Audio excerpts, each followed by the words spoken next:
Será que eu posso trabalhar nos Estados Unidos na área de ultrassonografia sem ter diploma médico? Olá, bem-vindos ao canal Sonógrafos Mundo Afora, ultrassonografia ao alcance de todos. Um canal para aqueles que desejam saber um pouco mais sobre a profissão de tecnólogo em ultrassonografia e como praticá-la mundo afora. Pois é, respondendo à pergunta então, será que eu posso trabalhar na área de ultrassonografia nos Estados Unidos sem ter diploma médico?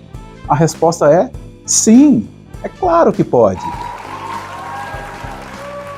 Em certos países como nos Estados Unidos, Canadá, Inglaterra, Nova Zelândia, Austrália e Emirados Árabes e alguns outros países, a ultrassonografia pode ser realizada por Ultrasound Technologists ou tecnólogos em ultrassonografia, ao contrário de países como Brasil, Colômbia, Portugal, onde você precisa ser diplomado em medicina para realizar tais exames.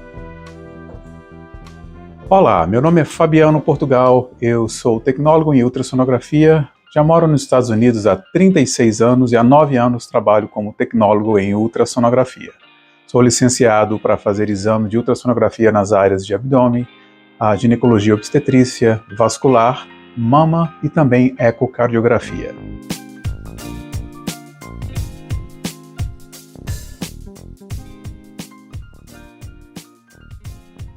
Bom, você que é médico no Brasil deve estar se perguntando, né? Como será possível um tecnólogo fazer os exames de ultrassom, que às vezes são tão complexos, tão difíceis, sem ter a formação médica? Pois é, eu entendo que haja um certo ceticismo da parte dos profissionais da área da radiologia no Brasil a respeito desse assunto. E eu entendo, porque, afinal de contas, no Brasil, há décadas, né, que a estrutura da prática da ultrassonografia é feita dessa maneira, ou seja, não existe outra maneira. Então, mais do que justo haver esse certo ceticismo. Mas o que eu tenho notado nas minhas conversas com muitos médicos, não só brasileiros, mas como dos outros países também, é que existe muita falta de informação e conhecimento quando se trata da prática da ultrassonografia por tecnólogos em ultrassonografia, né? Então o nosso intuito é exatamente esse, é mostrar e abrir um pouco, lançar uma luz em cima desse assunto, né, que é muitas vezes mal compreendido por falta de informação. Eu já estando aqui todo esse tempo e tendo a experiência que eu tenho de trabalhar não só 9 anos em hospitais, mas nos últimos 5 anos como ultrassonógrafo itinerante, ou seja, eu trabalho por contrato por vários meses em diversos hospitais, a maioria em área rural, mas em alguns também em grandes centros como em Newton, Massachusetts, onde foi um hospital especializado em cardiologia. Eu tenho passado por diversos grupos de radiologistas, trabalhado para diversos tipos de hospitais e fazendo todos os tipos de ultrassonografia. Então eu posso afirmar com muita certeza que o sistema funciona. Afinal de contas, aqui nos Estados Unidos a ultrassonografia já é feita por tecnólogos desde 1969, tá bom? Mas vamos lá, vamos começar a explicar esse assunto aí da ultrassonografia nos Estados Unidos sendo feita por tecnólogos, tá bom? Vamos do início então. Qual é o órgão que supervisiona a prática da ultrassonografia médica nos Estados Unidos? A AIUM, American Institute of Ultrasound and Medicine, é uma associação multidisciplinar que é composta por mais de 10 mil membros, entre eles médicos, sonógrafos, cientistas, estudantes e outros profissionais da área da saúde. Estabelecida em 1950, a AIUM se dedica ao avanço do uso da ultrassonografia na área da medicina de maneira segura e eficaz, providenciando educação para os profissionais e para o público. Também atua na área de pesquisas e desenvolvimento de guidelines ou padrões para protocolos dos exames e também no credenciamento das instituições de saúde.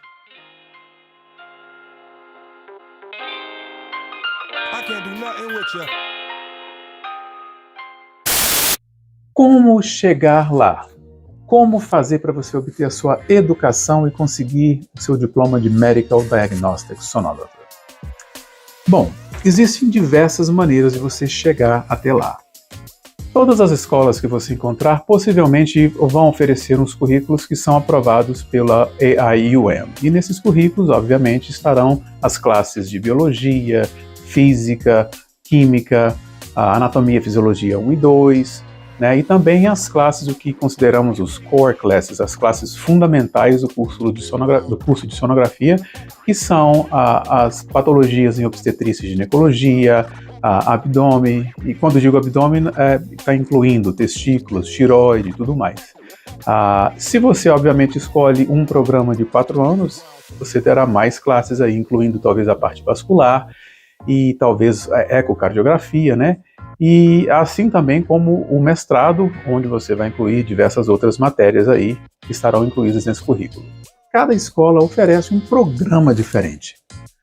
Por exemplo, um Associate in Science Degree, que é um diploma que você obtém com 2 anos e meio de faculdade. Várias escolas oferecem esse programa, né? É um programa que é o mínimo que você pode fazer para ser apto a fazer os testes que vão te levar a poder praticar a profissão. Certas escolas também oferecem um Bachelor's in Medical Imaging ou alguma coisa desse tipo. É um diploma, é um bacharelado de 4 anos, onde você vai estudar um pouco mais as outras modalidades, como tomografia, ressonância e algumas outras matérias relacionadas ao campo da saúde. Esse diploma também te dá a opção de você seguir a profissão de sonógrafo, mas também abre as portas para você fazer outros tipos de trabalho, como talvez trabalhar no gerenciamento de um departamento ou alguma outra coisa assim, de radiologia, né? E certas escolas também oferecem o diploma, o mestrado. A Nova Southeastern University, no sul da Flórida, oferece, por exemplo, um programa combinado de bacharelado juntamente com mestrado na área de Imaging Sciences, eu creio. Esse mestrado tem uma ênfase em ultrassonografia, ou seja, uma vez que você completa esse programa, você é um Master Sonographer. Interessante é que com o Masters in Sonography, com o mestrado em ultrassonografia, em alguns estados aqui dos Estados Unidos, você é permitido até mesmo laudar certos exames. Esses exames são limitados, geralmente restritos à vesícula ou então a venoso de extremidades inferiores para descartar a possibilidade de uma trombose profunda. São exames que a gente praticamente já faz, a gente já lauda para o radiologista com muita frequência. Então você, com esse mestrado, em certos lugares, você pode até mesmo laudar, dependendo, é lógico, das leis daquele estado, né, e do radiologista daquela instituição para quem você trabalha. Você está gostando do conteúdo desse vídeo? Então não se esqueça de deixar o seu like, se inscrever no canal, e assim você não vai perder nenhum conteúdo no futuro. Fato interessante: somente diplomados em instituições credenciadas pela CAHEP, Commission on Accreditation of Allied Health Education Programs, podem obter as licenças para praticar. Olha, uma coisa interessante também é que a nossa profissão aqui nos Estados Unidos, o nosso título é Medical Diagnostic Sonographer. É um sonógrafo em diagnóstico médico, um sonógrafo de medicina diagnóstica, digamos, né? E o interessante é que nós não podemos laudar para o paciente, mas de certa forma nós laudamos para o radiologista. Lembre-se que ele não está escaneando ali como é feito no Brasil, né? No Brasil, enquanto ele escaneia, ele geralmente já dá o laudo ali para alguém que está do lado, anotando, uma enfermeira, um assistente. Aqui nós somos os olhos do radiologista, então nós estamos cumprindo o protocolo que é pré-determinado por ele, né, de fazer tais imagens assim, obviamente prestando atenção em toda a patologia e anotando, tirando cineclips, né, vídeos de 3, 4 segundos, de toda maneira possível para nós mostrarmos o que está acontecendo ali. Então, essa parte diagnóstica vem daí, né? Nós somos treinados para fazer isso. Agora, lembre-se que nós não elaboramos sobre nada além da imagem, né? Ou seja, a nossa função é saber de antemão, olhando os prévios, né, desculpa, se esse paciente se já teve um ultrassom prévio, a gente olha, compara, para a gente se preparar, a gente faz correlação com as tomografias, né? Mas olhamos também os laboratórios, né? Os níveis de enzimas de fígado e tudo mais, né? Para a gente já se preparar. Mas em momento algum nós elaboramos qualquer coisa em termos de diagnosticar aquela condição para o radiologista. É estritamente imagem, tá?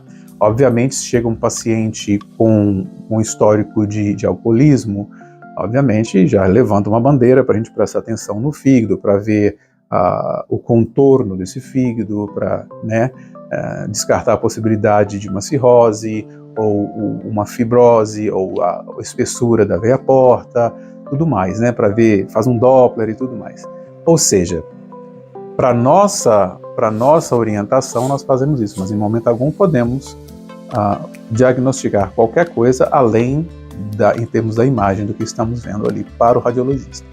O radiologista, então, com o nosso laudo, que vai estar escrito numa folha, e vendo todo o histórico desse paciente através do sistema e olhando as imagens, vai então laudar ali, fazendo o laudo final, e vai ser entregue para o médico que pediu o exame, né? Pois bem, uma vez que você completou os seus estudos, sejam eles 2 anos e meio, 4 ou 6, você estará apto então a obter os seus registros, as suas licenças, para então começar a trabalhar na área de ultrassonografia. Quais são essas licenças que você tem que pegar então? Vamos lá. A primeira licença que você vai ter que tirar é a SPI, que significa Sonography Principles and Instrumentation. O que é essa licença? Essa licença é a prova de que você conhece a respeito da física da ultrassonografia, como optimizar as imagens, sempre usando os parâmetros mais seguros e corretos para você e para o paciente também. Depois de obter a sua licença SPI, você vai então partir para as modalidades, que são várias. A partir do momento que você tem a SPI e uma modalidade, você pode então começar sua carreira num hospital ou numa clínica trabalhando com ultrassonografia. Quais são as modalidades então que você pode tirar?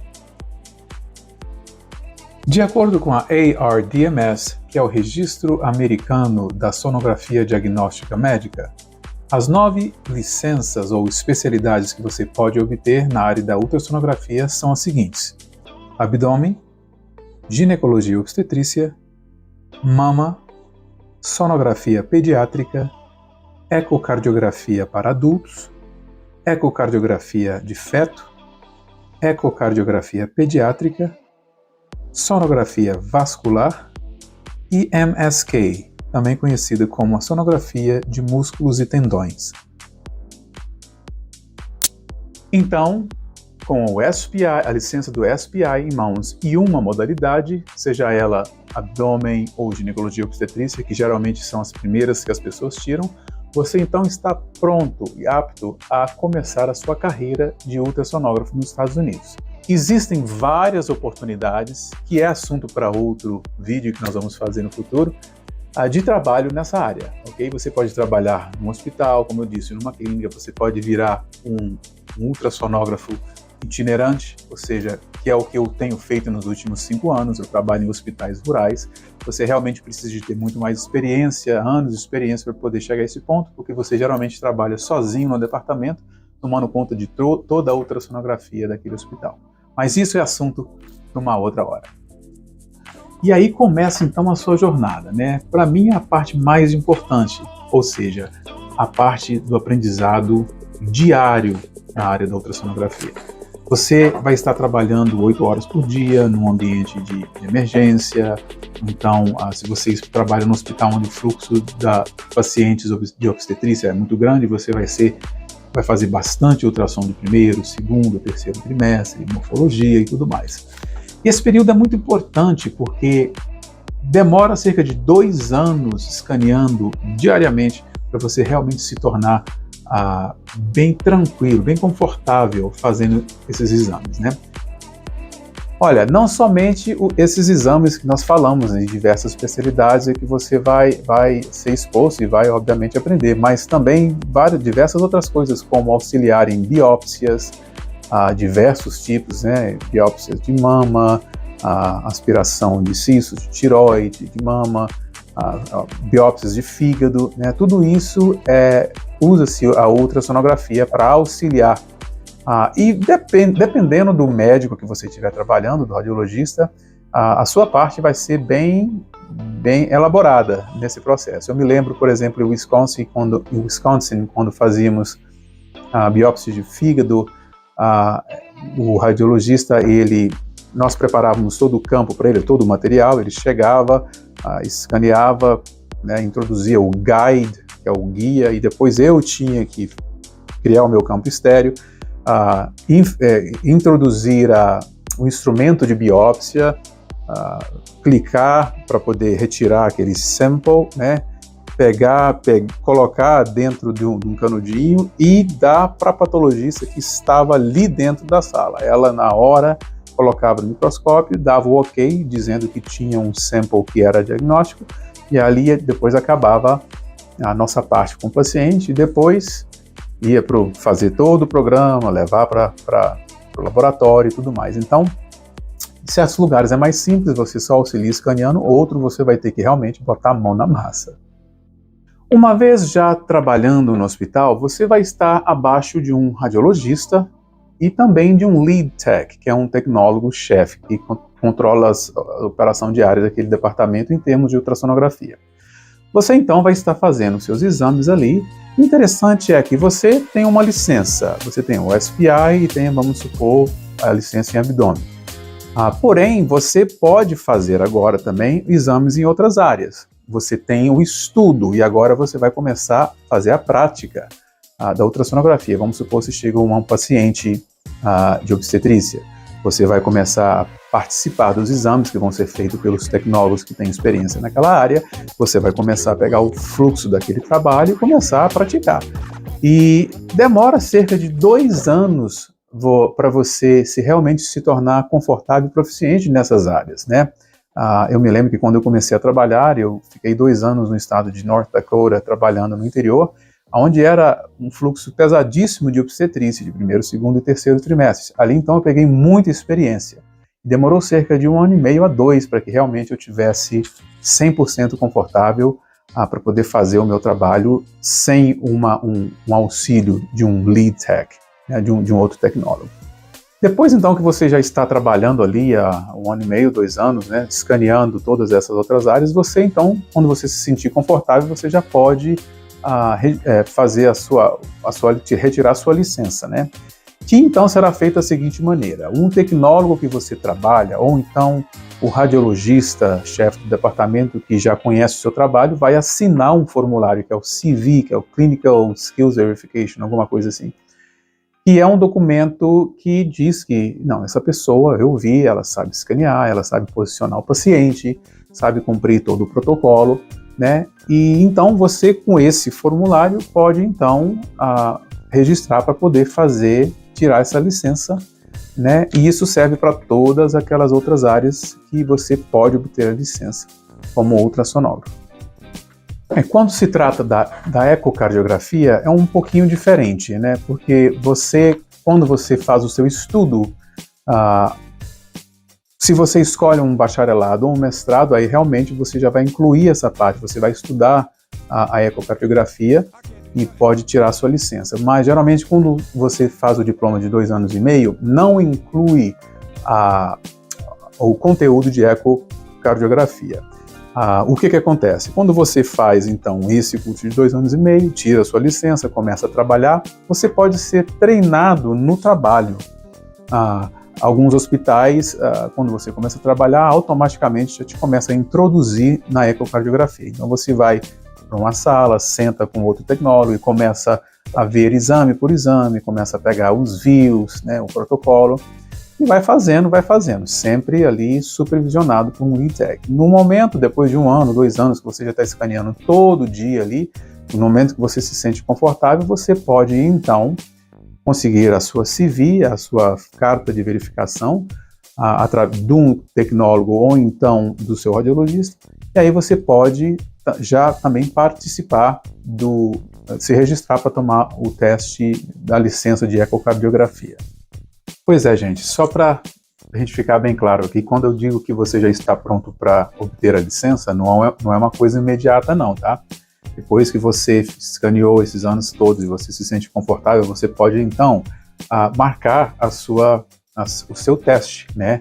E cada especialidade, creio que são 3 horas que eles te dão para fazer, cerca de 170 perguntas, e é feito no centro de testes especializado, que é dedicado só para fazer exames assim na área da saúde, né?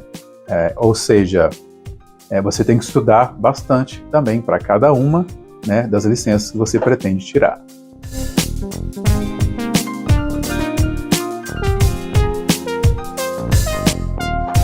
Uma das perguntas que eu mais recebo a respeito da ultrassonografia é como é feito o exame. Como é o fluxo do exame desse aqui nos Estados Unidos. Creio que essa pergunta é feita porque em países como o Brasil e nos outros países onde só médicos fazem ultrassom, o médico, enquanto ele está escaneando, ele já está praticamente laudando, né? Ele vai ditando ali para uma enfermeira, um assistente, tudo aquilo que ele está encontrando. Não sei quantas imagens ele registra para ficar no PACS, né, no sistema, mas aqui é diferente, porque nós, os tecnólogos que fazemos, nós precisamos seguir um protocolo. Lembra-se da AIUM? Uma das funções da AIUM é criar os padrões dos protocolos, né? O padrão que tem que ser feito. E aí cada hospital, cada clínica com seu grupo de radiologistas ou seu radiologista-chefe vai determinar é isso que eu quero para esse tipo de ultrassom. E aí praticamente o que eles fazem é criar um worksheet, uma folha de trabalho, como essa aqui que vocês vão estar vendo na tela aí agora. Bom, obviamente, antes de você trazer o paciente para a sua mesa de exame, você já vai ter checados prévios para ver se esse paciente teve alguma ultrassonografia que é pertinente ao exame de hoje. E se o exame, se isso fosse um exame abdominal, obviamente você também ia dar uma olhada em alguma tomografia que possivelmente o paciente podia ter tido no passado, ou então os níveis de laboratório, principalmente se você está fazendo uma ultrassonografia que envolve o pâncreas, o fígado ou então os rins. Mas nesse caso aqui, é um perfil, é um exame obstétrico que nós usamos para segundo e terceiro trimestres, incluindo o perfil anatômico, né, morfologia. E como você pode ver aqui, os dados são bem descritos aqui para a gente, né, os dados do paciente em cima, incluindo a indicação para esse exame. Logo abaixo temos a biometria aqui que nós fazemos, né? Se é um perfil biofísico, né, como nós dizemos, biophysical profile, no caso se está havendo algum retardamento de crescimento, ou se dá hipertensão durante a gravidez, né, diabetes durante a gravidez. Então, às vezes, eles pedem para a gente fazer esse monitoramento aqui semanalmente, fazendo um perfil biofísico, que inclui esses parâmetros aqui, de flexão, movimentos grossos, a prática da respiração, fluido amniótico, dando-se um score de 8, né, de 0 a 8. Tendo 8, o paciente está tudo bem, pode seguir para casa. Tendo menos de 8, a gente envia o paciente de volta para o médico. E aqui embaixo você tem o que eles querem ver quando se trata do perfil da morfologia, né? Espinha, estômago do lado esquerdo, rins, bexiga, inserção da corda na placenta no bebê, diafragma, lábios e nariz, as extremidades, né? O plexus e o choroid plexus, né? São a anatomia da cabeça, ventrículo lateral, cerebellum, cisterna magna, fox cerebri, o CSP, que é o cavum septum pellucidum, e tudo mais, né? Parte do coração, o trato de saída do lado direito, do lado esquerdo. E isso também varia de hospital para hospital. Alguns estão um pouco mais elaborados, né? Outros um pouco mais diretos, né? Mais simples. Mas eu creio que isso aqui tudo faz parte de um universal, né? Eles, geralmente, todo lugar que você vai, eles têm esses mesmos parâmetros aqui, variando um pouquinho, né? Interessante que você pode ver aqui na parte de baixo dessa folha, né? está dizendo aqui que a observação dessa folha é a impressão do sonógrafo somente. O laudo, a opinião do radiologista pode ser diferente da que está nessa folha, né? Por favor, refira-se ao laudo final para uma completa interpretação desse exame de ultrassom. Então, aqui mais uma vez, como eu disse antes, a nossa opinião é simplesmente para o radiologista. O nosso pré-laudo é para o radiologista. E não tem nada a ver com a impressão final. Pois é, gente. Então, uma vez que você terminou de fazer o exame, de acordo com o protocolo que você estava seguindo, você finaliza e envia para o radiologista. O que acontece é o seguinte: se o exame é um exame unremarkable, não tem nada, uma coisa normal, o paciente vai embora normalmente. Mas se porventura você encontra alguma coisa que é o que a gente chama de critical finding, vamos supor, você está fazendo um abdômen e você encontra uma massa na cabeça do pâncreas, ou então várias lesões no fígado que levanta a suspeita de metástase, alguma coisa assim, você geralmente pede o paciente para esperar e vai conversar com o radiologista, né?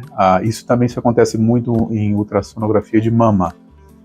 Geralmente, quando a gente faz mama, o paciente não sai sem o radiologista vir e conversar, mesmo aqueles que são normais, né? Eles tomam um pouco mais de cuidado quando se trata de ultrassonografia de mama. Mas de qualquer maneira, então você vai fazer essa conferência com o radiologista, vai explicar, olha, não gostei disso que eu vi, olha, vamos dar uma olhada e tal. Ele vem e na hora fala, se ele achar por bem, ele pede para o paciente fazer o follow-up, seguir com o médico que fez o pedido, né? Mas se é alguma coisa que exige cuidado imediato, igual, por exemplo, trombose, já aconteceu muito de eu fazer no final do dia, eles adicionam o paciente, eu encontro uma trombose, se é aguda, então a gente pede para esperar, a gente liga para o médico da emergência, a gente não pode deixar o paciente sair, a gente tem que levá-lo até na emergência para dar continuidade do cuidado, né? Então, se a gente encontra alguma coisa assim que é emergente, nós temos a obrigação de dar continuidade. A não ser que o paciente fala, não quero, vai embora, aí ele, o que a gente chama de AMA, né? Against Medical Advice, ou seja, ele saiu, foi embora contra o conselho, né, do hospital de quem está tratando. Pois é, gente, nós demos então uma pincelada sobre o que é a profissão de tecnólogo em ultrassonografia aqui nos Estados Unidos. Quem sabe no futuro a gente venha fazer aí uns vídeos mais detalhados sobre cada uma dessas especialidades, mostrando como é feito o protocolo, mostrando as imagens que nós fazemos aqui, né? Para poder dar um pouquinho mais de noção de como é feito isso aqui nos Estados Unidos, especialmente na área da cardiologia, porque o ecocardiograma é um exame bem complexo, né? E nós temos aí um protocolo bem extenso que a gente cumpre, e nós podemos fazer esses exames bem detalhados, né, colocando até mesmo no nosso laudo preliminar as quantificações de regurgitação de válvulas, a quantificação de disfunção diastólica, por exemplo, né? Usamos um sistema que nos permite, nós olhamos os gráficos que a gente tem à disposição, ou seja, nós fazemos um trabalho bem feito e deixamos tudo prontinho para o cardiologista, quando ele vai ver, rever essas imagens, rever os prévios e tudo mais. Ou seja, nós agilizamos o processo no departamento de cardiologia, né? Você pode ver então, nós podemos fazer 7 ou 8 ecocardiogramas num dia, um tecnólogo, e ter essa informação toda dissecada ali na frente do cardiologista. Ele pode chegar, com 1 hora ele pode laudar tudo isso. Imagina se ele fosse gastar o tempo fazendo os ecos nesses pacientes, né? E são ecos registrados, cerca de 100 a 120 imagens, ou seja, vai estar ali para sempre, né? Cumprindo o protocolo que ele mesmo aprovou. Pois é, gente, e se você é médico no Brasil e deseja também vir para os Estados Unidos e trabalhar com ultrassonografia, é um outro sistema também que pode se fazer bem mais fácil. Eu, particularmente, já auxiliei alguns médicos aqui que hoje estão trabalhando, né, na área de ultrassonografia. E se você até mesmo deseja trabalhar praticando medicina, nós podemos também dar várias instruções aí para você, tá bom? O campo é vasto, a necessidade é bem alta, principalmente no interior dos Estados Unidos. Então, se você deseja saber mais, deixe o seu comentário aí. Quem sabe no futuro a gente faz um vídeo para colocar isso também aí para aqueles que desejam, tá bom? É isso aí, gente. Não se esqueça de deixar o seu like, se inscrever no nosso canal e deixar o seu comentário, se você deseja saber mais como atuam os sonógrafos mundo afora. Até a próxima!